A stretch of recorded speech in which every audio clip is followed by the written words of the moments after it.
Ayam Jatinangor haus minta maaf usai viral karyawan tak pakai baju saat buat pesanan, tutup outlet di Gambir. Restoran Ayam Jatinangor haus memberikan klarifikasi terkait video viral yang merekam karyawannya menyiapkan makanan pelanggan tanpa memakai baju di dapur kotor. Peristiwa tersebut ternyata terjadi di outlet Ayam Jatinangor House di daerah Gambir, Jakarta Pusat. Di media sosial Instagramnya, pihak Ayam Jatinangor House meminta maaf kepada seluruh pelanggannya atas peristiwa itu.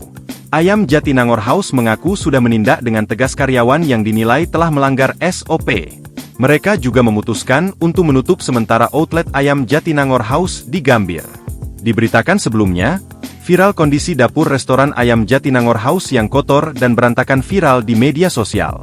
Pantauan tribunjakarta.com, video tersebut pertama kali diunggah oleh akun TikTok Video Random 62 pada Jumat, 8 November 2024. Video tersebut kini sudah ditonton lebih dari 2 juta kali. Di awal video memperlihatkan kondisi dapur. Dapur dari restoran yang menjual ayam goreng tepung tersebut terlihat berantakan. Lantai dapur tampak menghitam, dan terlihat beberapa sampah berserakan. Lalu di dalam dapur tersebut terdapat sejumlah karyawan yang tidak memakai baju. Sambil bertelanjang dada, mereka menyiapkan makanan pelanggan yang dipesan melalui aplikasi ojek online. Salah satu karyawan tampak membuatkan minuman. Lalu yang lain membungkus makanan pesanan pelanggan, berupa nasi dan ayam. Karyawan yang tidak memakai baju, tampak berkeringat.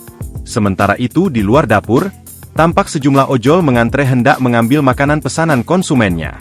Melihat video tersebut, ribuan netizen mengaku syok dan tak menyangka dengan kondisi dapur restoran Ayam Jatinangor. Download Tribun X sekarang, menghadirkan lokal menjadi Indonesia.